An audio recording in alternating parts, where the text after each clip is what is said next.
안녕하십니까, 시골에서입니다. 우리가 흔히 이제 주식을 투자하면서 투자자들의 어떤 형태가 몇 가지로 나뉘어지고 있습니다. 예를 들어서 기본적 분석, 즉 내재 가치를 중시하시는 투자자들과 혹은 기술적 분석을 중시하시는 투자자들, 그리고 진짜 문자 그대로 감에 의존하시는 투자자들, 이렇게 세 부류를 나눌 수가 있고, 특히 기본적 분석에 치중하는 아주 전통적인 입장에 있는 분들은 예전부터 경제신문이나 그 외 각종 기사들 혹은 어떤 세계적인 어떤 흐름들을 꾸준히 관찰하시면서 아마 침착하게 긴 눈으로 중장기적인 안목으로 시장을 바라보는 분들이 많고, 근래 들어서 HTS가 발달하고 기술적 분석 차트라든지 컴퓨터 프로그램이 발달하면서 각종 기술적 분석 기술들이 점점 발달해서 많은 젊은 분들을 중심으로 한 단기 투자자들을 대상으로 한 기술적 분석가들이 늘어나고 있습니다. 그래서 이것이 전자든 후자든 간에 이렇게 이제 요즘은 시장을 많이 이해하고 기관 투자자나 전문가 못지않은 시장 이해력과 분석력을 가지신 분들은 흔히 객장 아줌마 혹은 객장 아저씨 이러한 표현을 쓰면서 아직 객장에서 종이에 주문을 내고 혹은 전화로 주문을 내시면서 객장에서 왔다 갔다 하시는 분들을 무시하거나 비하하는 경우가 많은데, 실제로 주식시장을 가만히 살펴보고 시장 구조를 살펴보면 우리가 흔히 마바라 군단이라고 비하를 하거나 혹은 객장 아저씨라고 말씀하시는 분들이 주식시장을 대응하시는 눈이나 혹은 객장에서 대하시는 모습들, 주문 내시는 모습들을 기회가 있으면 객장에 나가셔서 한번 보시기 바랍니다. 보시면 그 중에 아주 나이 지긋하신 어르신께서 그냥 이렇게 시장판을 보고 계시다가 거래량만 한번 살펴보시고 호가가 움직이는 모습만 보고 바로 주문을 내고, 또 호가가 한번 들썩들썩 하는 모습을 보고 이제 떠나야겠다 해서 그냥 매도하고 일어서시고, 이러한 모습들을 보면 이분들이 항상 돈을 잃었을 것 같지만 의외로 이분들 중에 아주 대단한 수익률을 내시는 아주 많은 우리가 소위 고수라고 부르는 분들이 참 많습니다. 이유는 우리는 항상 어떠한 것을 사물을 분석하고 재단하는 눈으로만 바라보지만 오랜 세월의 경험과 오랜 세월의 학습을 통해서 내 몸에 체득한 어떤 본능적 감각이라는 것이 시장에서 얼마나 중요한 것인지를 객장에 나가서 이러한 분들을 살펴보면 금방 느낄 수 있습니다. 때문에 지금 제가 다시 쓰는 기술적 분석이라는 강좌의 코너를 진행하고 있지만 기술적 분석만이 절대로 능사가 아니고, 또 애널리스트들이 알려주는 어떤 기본적 분석만이 전부가 아닌 나만의 눈, 나만의 시각을 가진 어떤 시장들을 바라보는 어떤 그런 것들이 필요한 때가 아닌가라는 생각이고, 나만의 어떤 감각을 항상 길러주기 위해서 많이 생각을 해야 되지 않나 생각을 합니다. 제가 대학을 다닐 때 저희 의학 교과서의 첫 페이지에 이런 말이 있었습니다. Medicine is not science. It is a art. 즉, 의학은 과학이 아니다. 그것은 예술이다. 저는 그 말이 굉장히 감명 깊게 받아들여졌었는데, 의학은 과학이 아니라 예술이다. 이 말을 이해하는데 제가 의사가 되고도 10몇 년이라는 세월이 걸렸습니다. 즉, 항상 저희들처럼 다소 젊은 연배의 의사들은 각종 검사나 전문 장비를 가지고 환자를 머리끝부터 발끝까지 검사를 하고 혈액 검사부터 엑스선 촬영까지 전부 훑어보려는 데서 결과를 내려야 하지만, 경험 있으신 나이 지긋하신 저희 선배님들께서는 그저 청진기 하나 들고 충분한 문진과 그저 손을 한번 잡아보시고도 훨씬 더 훌륭한 진단을 내리고 더 많은 것을 이야기하시고 더 많은 치료의 방침을 가지시는 것들을 보게 됩니다. 이렇듯이 의학이든 주식 투자든 어떠한 것들이든 인간의 행위는 그만큼 경험과 학습, 어떤 감각이 중요한 것이기 때문에, 여러분 각자가 가지신 감각과 경험이 최소한 3년 이상 되셨다면 내가 가장 중요한 사람이고 시장 판단에 있어서 내 의견이 중심이 된다라는 생각을 가지고 자신의 의견과 생각을 믿기 위해서 노력하고, 자신이 떠오르는 어떤 생각들과 의문들, 그것이 이러면 정답일지 모른다라는 데서 한번 답을 찾아보려는 노력, 이런 것이 필요하지 않나라는 생각을 해보게 됩니다.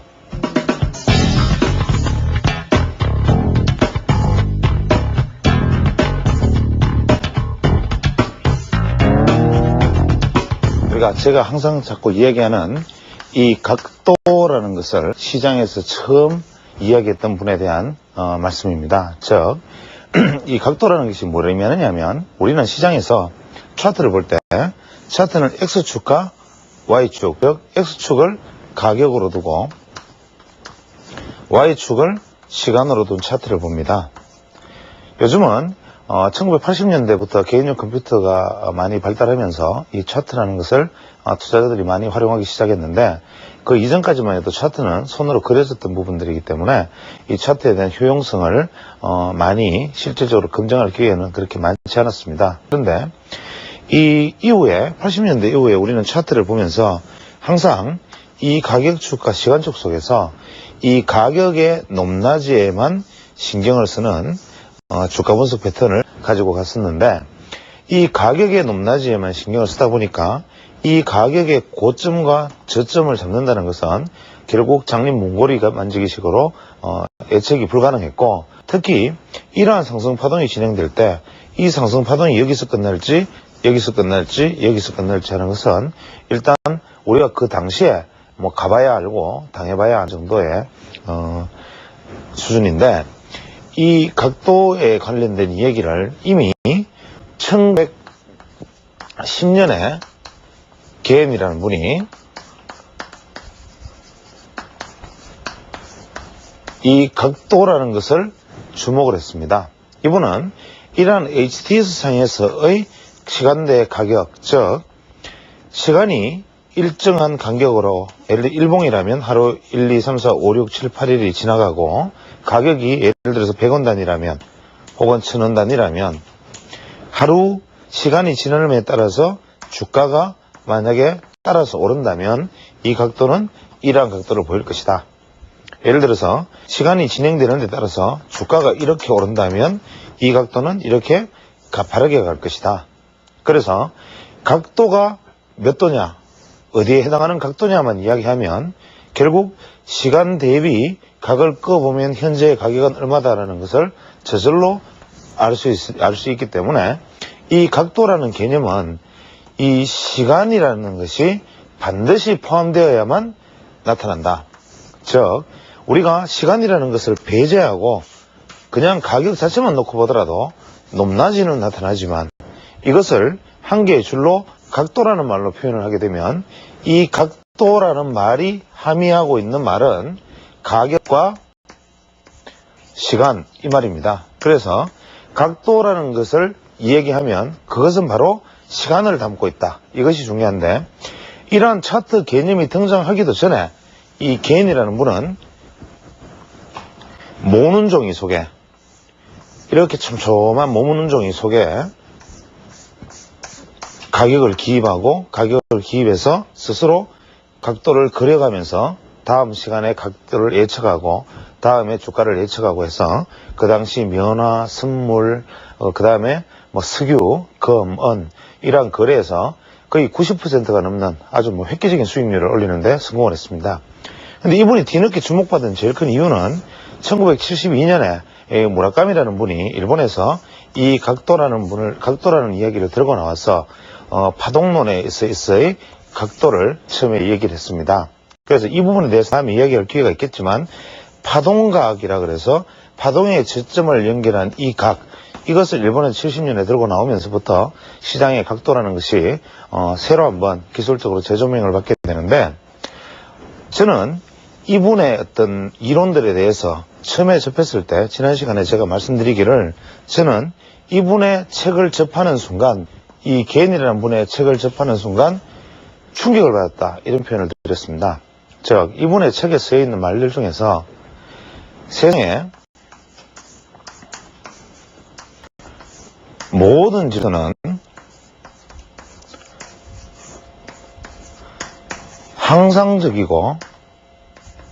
항상적이다. 즉 호메스타틱하다. 이 항상적이다라는 말. 즉 우리는 세상의 어떤 질서라는 것을 그 당시의 어떤 변동의 변화율로 바라보기 때문에 어떤 변화율이라는 개념 속에서 얼마의 변동만 바라보기 때문에 이 주추세가 가려지는 방향과 진로를 예측하는 데 어려움을 겪었지만 이분은 세상의 어떠한 혼동된 흐름, 이러한 어떤 카오스적인 무질서한 이런 흐름조차도 분명히 수학적 질서가 존재한다. 그래서 어떠한 세상의 복잡한 이론이나 세상의 복잡한 이치도 수학적 공식에 수렴한다. 이런 표현을 썼습니다. 그래서 이분은 어떠한 주가 이론 혹은 어떠한 경제 이론, 어떠한 가격 이론도 그 자체는 무질서하게 움직이는 것 같지만 그것은 수학적 공식으로 반드시 증명될 수 있고 수학적 공식으로 예측할 수 있다. 이렇게 말했습니다. 모든 것이 여기 수렴될 수 있다. 이것이 시장 구조 이론이라는 얘기로 제가 설명을 드렸는데 우리는 가끔 제가 안동에서 비행기를 타고 하늘에서 이렇게 내려다보면 창으로 내려다보면 아주 태백산맥을 넘어서 이렇게 서울로 진입하면서 아주 푸른 산과 들을 같이 많이 보게 되고 서울 시내가 눈에 들어오고 뭐 이런 장면들을 보면서 가끔 이런 생각을 합니다.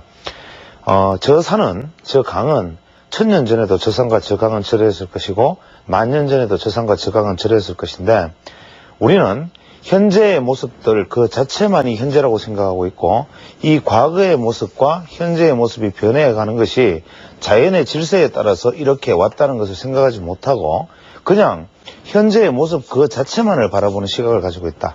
즉 봄, 여름, 가을, 겨울이 있으면 아무리 추운 여름이라 하더라도 덥지 않은 여름이 우연찮게 와서 혼란스럽다 하더라도 그 다음에 가을이 오지 않을 리가 없고 아무리 짧은 가을이거나 아무리 긴 가을이어도 그것은 반드시 겨울로 이어지고 아무리 따뜻해서 보리가 사기 트는 겨울이라 하더라도 그 다음에 봄은 오는 것이 자연의 이치인데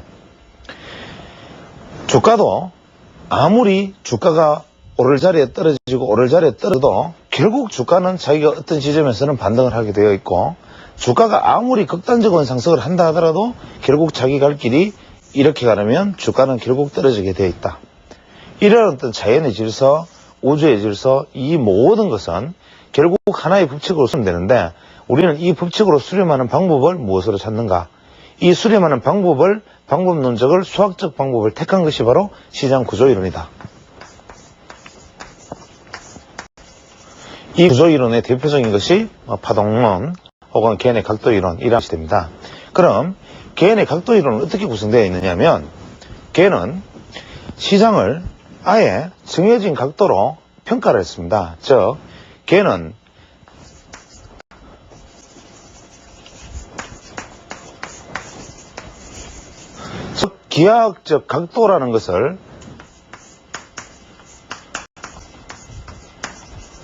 기하학적 각도라는 것을 미리 정해두고 이 기하학적 각도에 따라서 시장은 움직인다. 즉 X축이 가격이고 이 축이 시간이라면 Y축이 가격이고 X축이 시간이라면 이 시간과 가격 사이에 이 각도가 가격과 시간이 일치하는 점을 우리는 45도선이라고 부른다. 즉 시간이 진행되는 데 따라서 가격이 일정하게 진행되는 것 주가가 어떤 시간의 단위에 따라서 일정하게 계속 지속적인 상승을 보이는 축을 가진 것 이것을 45도선이라고 부른다. 이것이 기본선이다.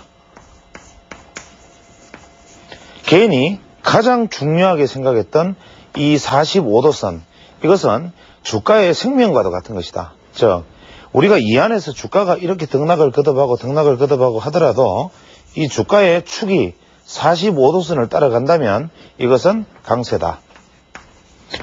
이것을 기준으로 45도선을 이탈한다면 약세다. 그래서 어떤 에너지가 강세 국면에 존재하는가 혹은 약세 국면에 존재하는가를 이 45도선을 중심으로 개는 설명을 하고 있습니다. 이 45도선 앞쪽에는 어떤 선이 있느냐면 8개의 선을 나누어 가지고 여기 기하학적 각도를 제가 여기 설명을 해줬지만 이 6개의 선과 8개의 선으로 나누게 되는데 이것을 개는 시간 한 단위당 가격 한 단위 즉 1대1로 대응하는 45도선 그 다음에 시간 한 단위당 가격이 2단위로 움직이는 시간 한 단위당 가격이 두 단으로 움직이는 선을 1-2선, 즉 63.4도선. 그 다음에 시간 한 단위당 가격이 4단위로 움직이는 것을 우리는 76도선. 시간 한 단위당 가격이 8배로 움직이는 엄청나게 가파른 각을 82.9도선. 이렇게 세 가지로 나누고, 떨어지는 쪽에서도 시간이 두 단위에 가격이 한 단위 움직이는 것을, 시간 두 단위에 가격이 한 단위 움직이는 것을 26.6도선. 시간이 네 단위에 가격이 한 단위 움직이는 것을 14도선. 시간이 8단위에 가격이 한 단위 움직이는 것을 7.5도선. 이렇게 나누었는데, 그래서 개인의 이야기는 이 각도가 가파르면 가파를수록 시장 에너지는 강력하다. 즉, 주가가 이 각도를 따라서 상승을 하면 강력한 추세에 있고, 이 추세를 이탈하면 다음 추세는 지지점은 두 번째 각이다. 그래서 두 번째 각 사이에서 움직이다가 이 선을 다시 이탈하면 또 에너지가 약화되고, 또 이탈하면 에너지가 약화되나 이때까지는 강세 국면을 유지한다. 그러나 만약에 이 45도선을 이탈하면 이때부터는 저항받고 떨어지고, 저항받고 지지선을 이탈하는 약세 흐름으로 간다. 이러한 이야기를 하고 있습니다. 이것을 떨어지는 종목에 대입을 한다면, 상승하는 종목은 이렇게 볼 수 있지만 떨어지는 종목에 대입을 한다면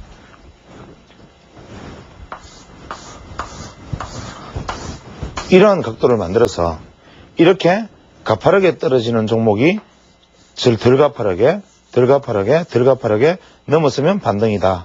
이러한 이론과도 마찬가지입니다. 그래서 주가라는 것은 이 정해진 각도의 길에 따라서 어떻게 움직이느냐에 따라서 이 주가가 어떤 국면에 놓여 있나를 알 수 있다고 말했는데, 개인 이론을 현대에 적용하는데 이 기하학적 각도의 이론을 현재에 적용하려면 가장 심각한 문제점이 하나 있습니다.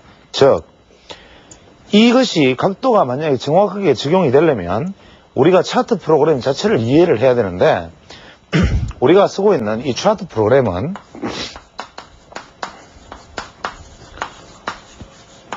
대부분의 차트 프로그램이 이 각도와 시간의 개념에 대한 정확한 이해가 없기 때문에 처음에 이 주가의 출발점을 단위를 어디로 잡느냐가 일단 문제입니다. 예를 들어서 시간은 모든 차트 프로그램이 일봉일 경우에 1, 2, 3, 4, 5, 6, 7, 8, 9, 10, 11, 12 일정한 날짜로 자를 수가 있고, 가격은 예를 들어서 삼성전자 20만원짜리다. 그러면 삼성전자의 한 칸은 이것이 10,000원이 될 수가 있고, 예를 들어서 하이닉스 반도체가 1,000원짜리다. 그러면 이 한 칸은 10원이 될 수도 있죠. 그래서 어떤 종목이 어떤 가격의 단위를 가지느냐에 따라서 각도는 달라진다. 그렇기 때문에 이것이 처음에 이 각도의 시간점을 어디로 잡아서 출발하느냐에 따라서 이 각도는 이런 각도가 생길 수도 있고 이런 각도가 생길 수 있는데, 이 부분에 대해서도 투자자분들이 잘 생각해 보시면 시청자분들이 아마 이해가 되시리라 믿습니다. 두 번째 문제는 이 간격을 대부분 액면가 기준으로 잡거나 이 차트 프로그램이 만들어진 시점에서 그 종목의 주가를 기준점으로 삼는 것이 일반적이나, 예를 들어서 첫 번째 이 차트 프로그램의 기준점이 예를 들어서 2000년 11월이다. 그러면 2000년 11월에 삼성전자 주가 20만 원을 이 중간 지점에 두고 다음에 떨어지면 올라가면 단위를 잡아나가면서 그려나가는 것이 원칙인데, 한 가지 이 각도라는 것이 얼마나 의의가 없느냐 하면, 현재 개인의 우리가 이 기하학적 각도, 즉 개인이 이야기한 각도에 따라서 주가가 움직인다라는 것을 이론에 대입을 해서 만약에 살펴본다면 어떠한 현상이 벌어지느냐 하면, 일정한 가격대에 주가가 만약에 수직으로 이런 식으로 올라버리면 이 차트 위로 더 넘어설 수는 없으니까 이 화면 위로 이 차트를 다 기록하기 위해서는 어떻게 되냐면 이 봉을 찌그러뜨려서 밑으로 내려보내고 새로운 봉을 계속 그려야 됩니다. 그렇지 않다면 이 모니터를 계속 키워나가는 방법밖에 없는 것입니다. 그래서 주가의 일자는 일정하게 나아가는데 가격이 만약에 높아져서 더 이상 넘어갈 수 없다면 이 축은 실제 각보다 왜곡되게 좁아지고 이 시간의 각은 정상으로 되어 있으니까 각도가 처음에는 이렇게 갔다가 더 작아지고 나면 각도는 이렇게 돼버릴 수도 있는 거고, 만약에 각도가 이 부분만 나타난다면 각도가 이렇게 가다가 이렇게 가버릴 수도 있죠. 그래서 이것을 만약에 해결하려면 정확한 차트 프로그램이라면 이 가격이 상승하면서 차트 간격이 축소되는 만큼 이 시간의 비율도 같이 축소시켜주는 차트 프로그램이 등장을 하거나, 아니면 주가가 만약에 급등하면서 아래쪽 차트가 짜그라들면 차라리 이 아래쪽의 주가를 없애버리고 현재 여기서 다시 주가만 표시되면서 이 주가를 다시 내려서 기준점을 여기에 잡아주는 보정을 해주지 않는 한 이 각도는 영원히 정확한 각도는 없다. 예를 들어서 현재 삼성전자 주가가 지난 저점 대비 만약에 47도에 놓여 있다. 삼성전자 주가가 이렇게 와서 지금 조정받아 있는데 어떤 차트 프로그램에서를 꺼보면 이 저점에서 이것이 46도라고 말하는 분도 있고, 어떤 차트 프로그램에서는 이것이 55도라고 말하는 분, 어떤 차트 프로그램에서는 42도라고 말하는 분이 있을 거라는 거죠. 차트 프로그램의 정확성에 따라서. 그러면 개인이 이야기하기를 1 곱하기 1선, 이 45도선을 중심으로 강세와 약세를 구분한다는데, 어떤 차트 프로그램에서는 그러면 개인의 각도를 중심으로 하면 강세다. 어떤 차트 프로그램에서는 강세와 약세의 중간점이다. 어떤 차트 프로그램에서는 이미 약세에 들어왔다. 이런 엉터리 결론이 나타납니다. 그래서 처음에 초보 투자자들은 개인의 각도를 끄어보고 야 놀랍다라고 표현을 하지만, 실제로 전문가 그룹들이나 차트를 많이 사용하는 분일수록 개인의 각도는 유용성이 없고 엉터리다, 혹은 쓸모없다, 이런 얘기들을 많이 하십니다. 그러나 이것은 차트에 대한 근본적인 이해가 있었기 때문에 이런 소리를 하실 수가 있지만, 반대로 차트에 대한 이해가 더 한방되게 나가지 않았기 때문에 이런 이야기가 또 나올 수 있습니다. 가끔 우리가 전문 차트 프로그램에 이해라고 이야기하는 프로그램 중에는 이러한 것들 일정 부분 보정하는 것도 존재는 하지만, 현재 우리나라 주식시장에서 이것을 정확히 보정해 줄 수 있는 차트는 없습니다. 그러나 일반적으로 증권사 HTS들보다 전문 차트 프로그램들이 이러한 부분들을 보정해 주기 때문에 개인의 각도를 가지고 한번 그어볼 수는 있으나, 이 개인의 각도라는 것이 얼마나 현재 부정확한가를 일단 잠깐 차트를 보면서 한번 설명해 보겠습니다. 지금 현재 종합주가 지수를 우리가 개인의 차트를 그어보면 각 증권사 HTS나 전문 차트 프로그램에 개인이라는 부분이 있습니다. 이 개인을 의미 있는 저점에서 그어보면 현재 지금 보이는 것과 같은 결과를 얻을 수가 있는데, 지금 현재 이것은 보이는 각도는 뭐냐면 현재 이 45도선과 그 다음에 63.4도선 사이에서 주가가 이렇게 움직이고 있는 모습을 볼 수가 있습니다. 그래서 이렇게 보여지고 있는 이 주가는 현재 약세를 전환되지 않고 이 국면, 즉 중심선 국면 위에서 강세를 유지하고 있기 때문에 현재 이 차트를 보면 이것이 이렇게 조정을 받아도 아직까지는 개인의 차트를 봐서는 강세 국면이다, 이렇게 볼 수가 있습니다. 그러나 만약에 이 상태를 우리가 넓혀서 본다면, 같은 차트를 이렇게 넓혀서 봤을 경우에 어떻게 되느냐, 현재 똑같은 차트를 가지고 바라본다 하더라도 차트가 만약에 폭이 조금만 넓어진다면 아래와 같이 우리가 개인을 보면 45도선 아래쪽에 가 있는 것을 우리가 볼 수 있습니다. 그럼 이 부분은 현재 약세 국면에 들어서 있는 부분인데, 이 부분을 그러면 우리는 약세라고 이야기할 것인가? 여기서 좁혔다 넓혔다라고 말하는 것은 무슨 의미냐면, 현재 이 부분에 위치해 있는 우리가 X축의 각과 그 다음에 이 부분에 가 있는 X축이나 혹은 이 부분에 가 있는 Y축이나 이 축이 어떤 데에 따라서 증권사 차트 프로그램에 따라서 이것과 이것의 폭은 다를 수 있기 때문에 이 폭이 다름에 따라서 지금처럼 약세 쪽에 내려 있는 주가로 보일 수도 있고 혹은 강세 쪽에 내릴 수 있는 주가로 보여질 수도 있다는 것. 그렇다면 이 개인의 차트는 어떻게 되느냐? 무용지물이다. 과연 그런가? 여기서 한번 생각해 볼 문제가 되겠습니다. 앞으로 다시 돌아가서 제가 칠판을 보고 다시 설명을 드리겠습니다. 그래서 조금 전에 제가 말씀드린 것처럼 개인의 기하학적 각도라는 것은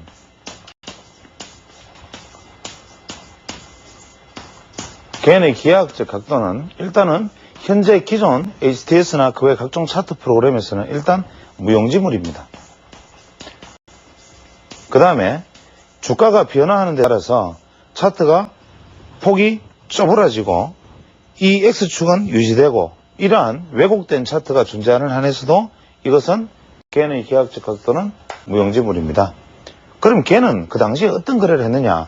커다란 모는 종이를 놓고 직접 그렸고 저 역시도 한 번은 개인의 차트를 활용하기 위해서는 이만한 모는 종이, 제도용 모는 종이를 가지고 거기다 직접 주가를 그려 넣어가면서 각도를 재기도 하는데 이러한 각도를 재는 것 자체가 개인의 이론이 이러하다는 것, 즉 개인은 여기서 우리가 개인의 이론에서 얻어내야 될 것은 뭐냐면 현재 82.9도, 63.4도, 26.6도 이러한 각도가 중요한 게 아니고 이것이 여기서 차트 안에서 이 주가가 현재 82.9도로 움직였다, 76도로 움직였다, 63도로 움직였다, 45도로 움직였다 이런 엉터리 얘기를 하자는 것이 아니고 이것이 주가 파동이 현재 45도 선이다 이런 엉터리 얘기를 여기서 하자는 것이 아니고 이것이 말하는 이것이 각도가 가파르다, 각도가 누웠다라는 것이 의미하는 바가 무엇이냐 여기서 차용해야 될 것은 바로 이 점이고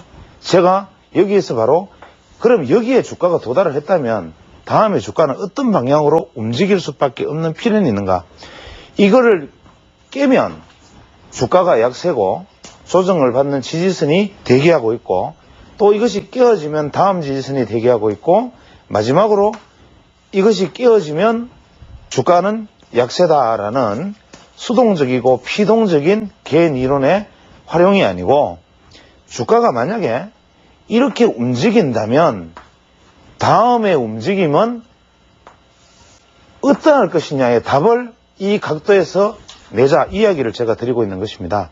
물론 이 이야기는 앞으로 진행되어 나가야 될 이야기지만 개인의 이야기 중에서 일단 우리가 차용해야 될 제1 첫 번째 기하학적 각도 이것이 바로 개인은 시간대 가격의 폭이 어떤 선을 따라서 움직이느냐에 따라서 주가의 강세와 약세를 일단 예측했다는 한 가지 사실을 일단 여기서 한 가지 접어둡니다. 두 번째, 개인이 중요하게 각도에서 활용했던 것은 이 조정 비율입니다. 개인은 이 조정 비율을 제가 지금 여기 쭉 써놨는데 무려 10개의 조정 비율을 사용을 했습니다. 즉 개인이 12.5%, 25%, 33.3%, 37.5%, 50% 이렇게 나눴지만 원래 걔는 주가는 올라서 떨어져서 조정받는 비율을 가장 의미 있는 비율을 45도각처럼 바로 8단계로 나눈 다음에 그래서 분모가 8이니까 이 8단계로 나눈 다음에 이 8분의 1, 즉 12.5% 조정, 25% 조정, 37% 조정해서 8단계를 나누고 앞에 45도를 이야기했듯이 걔는 이 50% 조정선을 제일 중요하게 생각을 했습니다. 이것은 가격이 상승을 하고 난 다음에 조정폭이 50%를 지켜내고 50% 위선에서 되돌림을 하고 고점을 돌파해 나간다면 이것은 강추세로 살아나갈 것이고 만약에 주가 상승폭의 50% 이상을 조정을 보이고 반등한다면 이것은 기술적 반등 이후에 다시 주가는 하향할 것이라는 생명의 어떤 핵심선, 즉 매수세와 매도세가 에너지가 부딪히는 균형점, 이것을 바로 50% 조정선이라는 것으로 설명을 했습니다. 그 다음에 개인이 중요하게 생각했던 것은 뭐냐면 우리가 다우 이론에서 제일 중요하게 생각하는 조정선인 33.3% 선을 33.3% 선을 이 8분의 2와 8분의 3 사이에 집어넣고 또 다우의 3분의 2선 66.7% 선을 이 사이에 집어넣어서 10가지 조정 비율을 만들었는데 이 10가지 조정 비율이 갖는 이 수치 자체가 의미 있는 것이 아니라 10단계의 조정 비율이라는 것은 아무런 의미가 없습니다. 주가가 이렇게 올랐다가 이렇게 조정받을 수도 있고, 이렇게 받을 수도 있고, 이렇게 받을 수도 있고, 50% 받을 수도 있고, 이렇게 갈 수도 있는데, 이것이 예측의 영역 이하지, 결과론적으로 현재 주가가 얼마 조정받았군, 이거는 의미가 없다는 것이죠.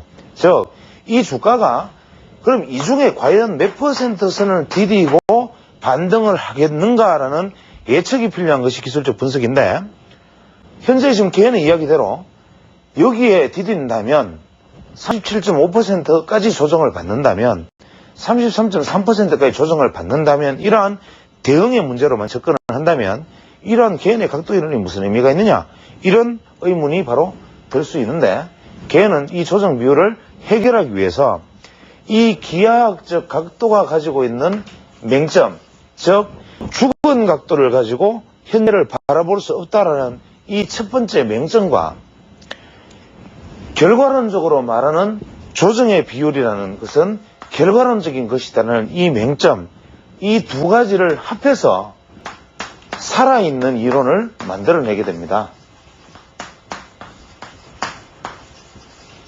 이게 무슨 얘기냐면, 제가 말씀드린 것은 기하학적 각도라는 것을 개인은 이야기했다. 가격 대비 시간가치에 따라서 어떠한 각도로 주가가 진행되느냐를 보고 개인은 강세, 약세, 다음 지지선, 저항선을 이야기를 했다라고 말씀을 드려놓고, 이것은 죽은 이야기다.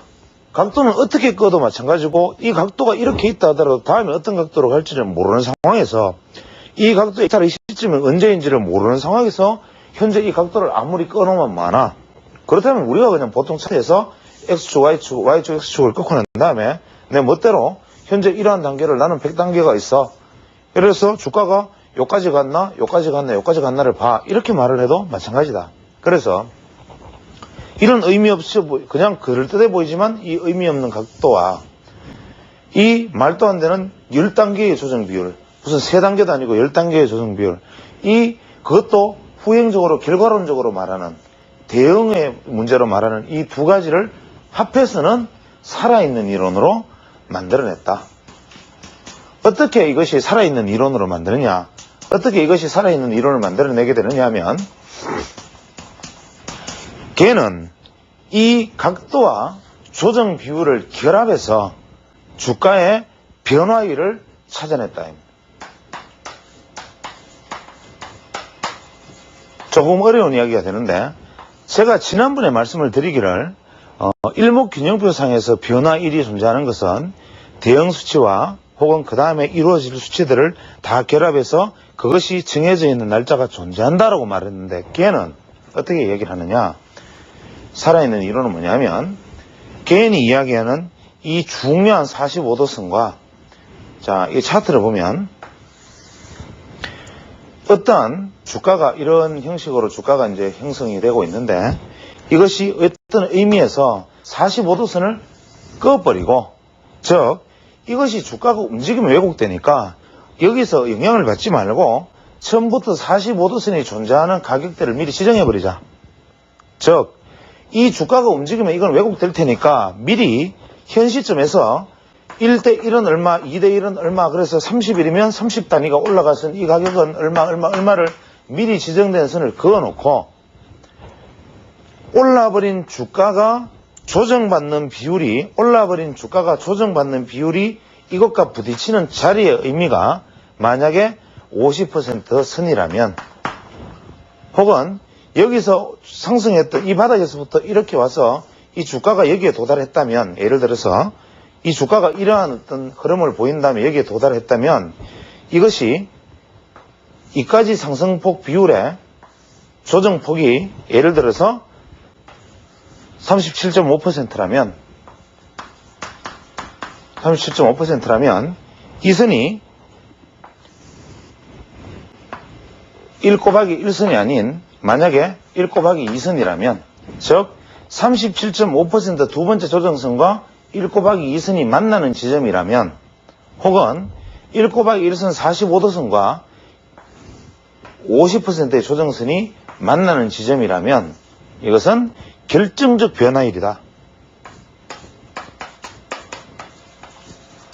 결정적 변화율이다. 이렇게 이야기했습니다.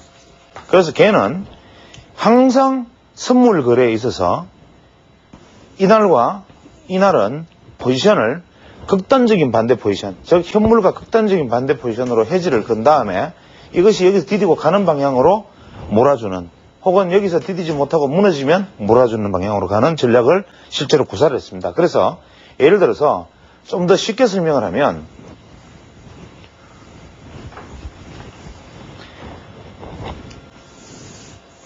(45도선을) 긋고 그 다음에 두 번째 63.4도선을 긋고 아래쪽에 26.6도선을 미리 출발할 때 선행을 정해둔다면 주가가 왜곡이 되더라도 이 정해진 가치는, 가격대는 정해져 있다. 이미 정해져 있는 상태에서 주가가 반응을 보이기 시작하면서 올라서 떨어지고 하는 과정 속에서 만약에 이런 모양을 보인다면 이러한 다양하게 맞부딪히는 이 순간들, 의미 없는 순간들을 무시하고 이 주가가 여기서 출발해서 대비, 만약에 고점 대비 50% 조정선은 여기다라는 것을 미리 그어두고, 만약에 37% 조정선은 여기다라는 것을 미리 그어둔 다음에 37.5%의 조정선과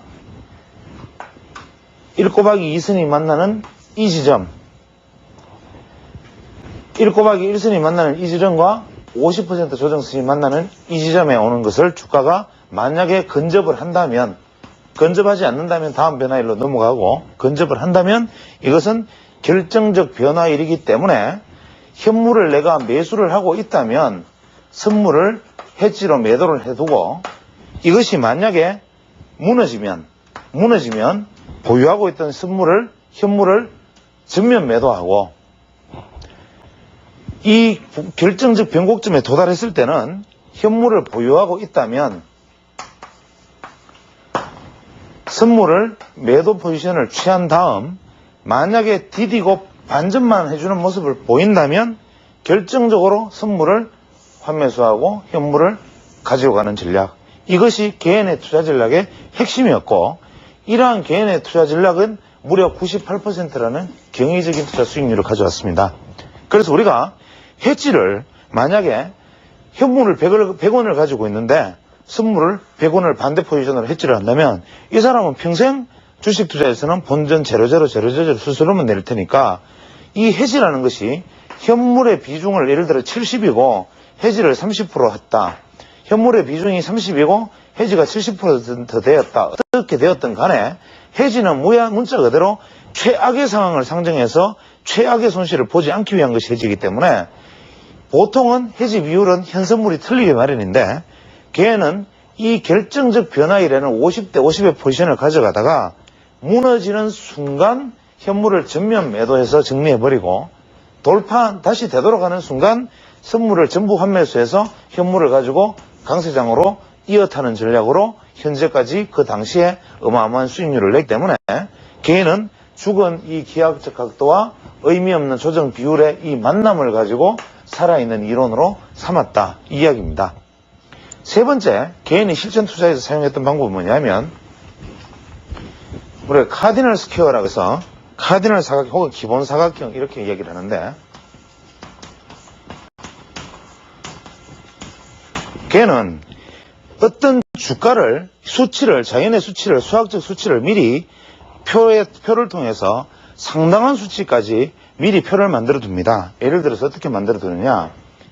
1, 2, 3, 4, 5, 6, 7, 8, 9, 10, 11, 12, 13, 14, 15, 16, 17, 18, 19, 20, 21, 22, 23, 24, 25, 26, 27, 28, 29, 30, 31, 32, 33, 34, 35, 36, 37, 38, 39, 40, 41, 42, 43, 44, 45, 46, 47, 48, 49, 50 이런 식으로 마치 빙고 게임을 하듯이 미리 판을 수만 단위까지 만들어 둡니다. 저 역시도 한때 이러한 표를 만들어 가지고 대량으로 복사해서 가지고 있었던 적이 있는데, 이렇게 되면 이것은 따라가면 이러한 사각형을 지속적으로 형성하는 숫자가 됩니다. 자, 이러한 숫자를 형성을 하게 되는데 이것의 원리는 뭐냐면 개인이 365일이라는 1년의 숫자, 즉 1년은 365일이라는 이 숫자를 굉장히 중요하게 생각을 했습니다. 즉 개는 어떤 주식에 있어서 혹은 인간의 어떤 행위에 있어서 1년의 주기율이라는 것은 음력이든 양력이든 360일에서 365일 사이에 있는 이 360이라는 이 숫자가 가지는 의미를 굉장히 중요하게 생각했고 이 360의 의미는 바로 원주율이죠. 즉 원은 360도다.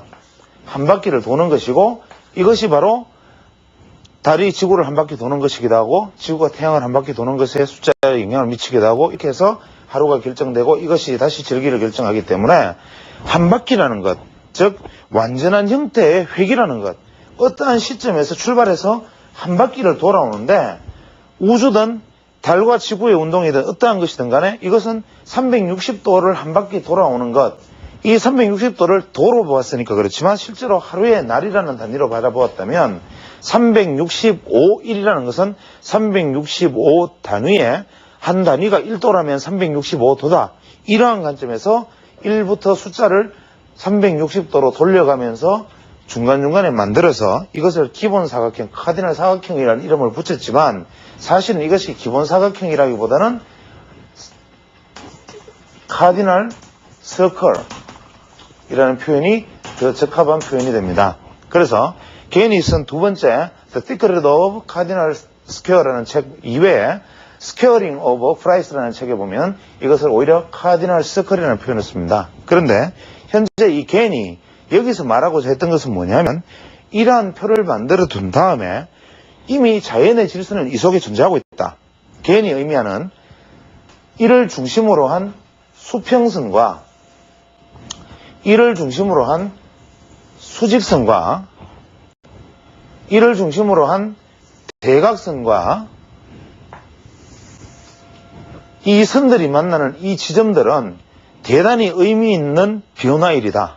의미 있는 가격이다. 의미 있는 수치다. 이렇게 얘기를 했습니다. 예를 들어서 개는 세 번째로 중요하게 말했던 것이 제가 기본 사각형이라고 말씀드렸는데 개인의 기본 사각형의 가장 큰 개념은 바로 360도 원주와 360도 원주를 형성하는 반, 소위 말하는 적도, 이 반, 이것이 가장 중요하게 생각되었던 선이고 다시 이거를 축으로 나누는, 지구의 축으로 나누는 축선, 즉 수직선, 이것이 두 번째로 중요한 선이고 세 번째로는 이 축선과 축선이 만나는 이 대각선의 지점들이 중요한 지점이다라고 말을 했고 심지어는 개인이 별로 그렇게 뭐 시간적 여유가 많았거나 혹은 공상이 많았거나 취미가 많았는지 모르지만 이 지구본을 가지고 이러한 적도를 따라서 그 다음에 이 경도선을 따라서 그 다음에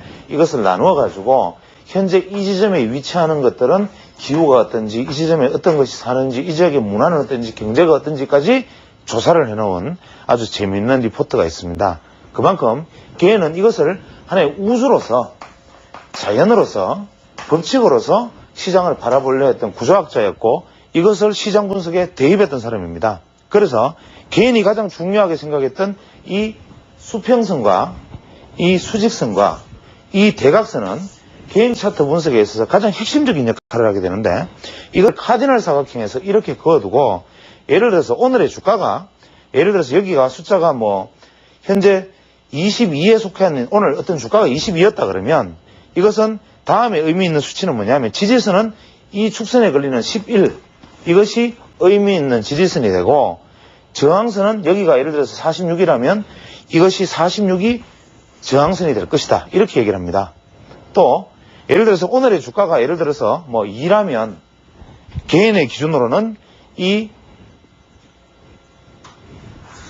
사각형에 들어가는 이 13이 의미 있는 숫자이기도 하고 지지선으로는 11이 첫 번째 가장 강력한 지지선이기도 하고 이러한 형식으로 개는 이 축선 사이에 놓이는 숫자들 중에서 순위를 수평선에 놓이는 숫자에 가까운 수평선의 숫자가 가장 강한 강지지 저항선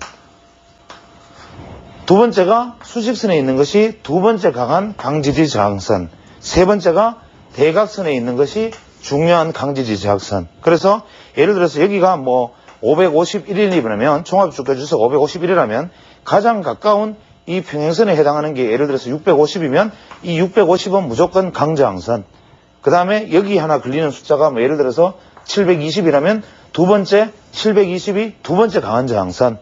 그 다음에 이쪽에 걸리는 숫자가 예를 들어 400이라면 40이 최고의 지지선, 뭐 400이 최고의 지지선. 이러한 형식으로 주가를 미리 정해놓고 정해진 어떤 수치를 가지고 시장을 바라보는 세 번째 방식을 택했다. 그 다음에 이 앞에 말씀드린 이 조정과 각도와 기본 사각형을 포함해서 정상 차트에서 우리가 프랙티스로 실제 상황에서 자기는 어떠한 매매를 했는가, 이 부분에 대해서는 제가 이제 다음 시간에 새로 실전 매매, 즉 갠 차트를 이용한 실전 매매라는 제목으로 하나의 차트를 같이 분석해 가면서 이러한 어떤 이론적 배경을 베이스로 한 다음에 다시 차트 분석하는 방법에 대해서 같이 한번 말씀을 나눌 수 있는 시간을 갖도록 하겠습니다.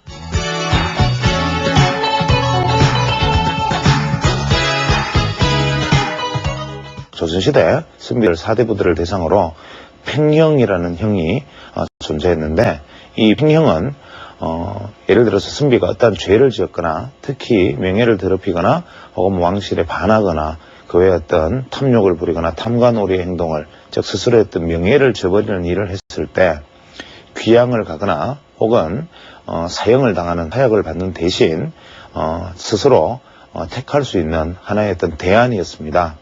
이 팽형은 어떻게 집행되느냐 하면 저작거리에 사대문 거리에 솥을 걸고, 큰 가마솥을 걸고 그 아래쪽에서 가마솥에 불을 떼는 신용만 하고 솥에 물을 가득 담은 다음에 죄인이 그 가마솥에 들어가서 오랫동안 앉아있게 됩니다. 그러면 밑에서 형리들은 불을 붙이지 않은 장작으로 오랫동안 불을 떼는 모습을 보여주면 결국 이 행사는 이 솥 속에 들어가 있는 사람이 끓는 물에 죽는, 화상으로 죽는 이러한 신용을 하게 되고, 이 행사가 끝나고 나면 죄인은 솥에서 내려와서 그때부터 집으로 돌아가는데, 이때부터 죄인은 살아있으되 살아있지 아니하고 이름이 있으되 이름이 없고 걸어다니되 그 사람은 사람이 아닌 것으로 행동을 해야 됩니다. 즉 팽형을 선고받은 사람은 이름이 불려지지 않고 외출도 허락되지 않았지만 설령 외출했다 하더라도 이 사람을 보는 사람은 이 사람을 영혼을 보는 것처럼, 즉 투명인간을 대하는 것처럼 불러서도 아니 되고 눈을 마주쳐서도 아니 되고 아는 척해서도 아니 되고 말하지도 않았다고 합니다. 즉 이 사람은 생명은, 육신의 생명은 살아있으되 정신의 생명은 죽은 상태, 이러한 상태로 처벌하는 것, 이것을 팽형이라고 하는데, 어떤 면에서는 우리 조선시대 우리 선배들의 혹은 우리 조상들의 어떤 치열했던 어떤 정신세계라든지 우리 선비들의 아주 높은 어떤 문화적 가치를 여기서 느끼게 합니다. 즉 어떠한 잘못을 했을 때 인간의 목숨을 빼앗거나 혹은 인간을 철저하게 처벌을 하는, 즉 응징과 복수를 하는 형벌보다 이럴 때 한번 자신의 어떤 명예와 죽음을 가지고 선택할 수 있게 하는 기회를 주는 것, 그것이 일본 사무라이처럼 스스로 배를 가르는 할복의 형식이 아니라 스스로 죽음을 택할 것이냐 아니면 명예를 잃을 것이냐를 놓고 선택을 하게 하는데, 대부분의 탐관오리들 혹은 죄를 지은 사람들은 팽형과 사약을 선택하라고 하면 당시 사대부들의 거의 모든 사람이 사약을 받거나 귀양 가는 길을 택하고 팽형을 선택하는 경우는 극히 드물었다고 합니다. 그런데 요즘 우리는 점점 사회가 발달하고 서구의 문화의 영향을 받고 그 외에 각종 여러 가지 영향으로 이제 과연 명예라는 것의 가치에 대해서 얼마나 우리가 깊이 생각하고 있는지, 과연 이 명예라는 단어에 대해서 깊이 한번 생각해보고 살 수 있는 사람들이 있는지에 대해서 한번 질문을 던져보고 싶습니다. 우리가 흔히 총부에서부터 일국의 대통령까지 모든 사람에게는 각자의 명예가 있을 것입니다. 저는 불자는 아니지만 불교에 보면 구품이라 그래서 하품 하생부터 상품 상생까지 9단계의 그릇이 사람에게는 존재한다고 합니다. 즉 하품 하생의 어떤 인간은 작은 그릇이기 때문에 그 작은 종지만한 그릇을 채울 만큼의 노력만 해도 그것은 가득 찬 것이고, 상품 상승의 그릇을 가진 사람은 아주 커다란 감옷 같은 그릇을 가지고 있기 때문에 아무리 채우려고 노력해도 그것을 채우기는 힘들다고 합니다. 즉, 사람은 자기 그릇이 있기 마련인데, 따라서 사람은 출세할수록 더 높은 사람이 될수록, 더 잘 나갈수록, 더 유명할수록 자기 자신이 지켜야 할 명예의 그릇은 점점 커지는 법입니다.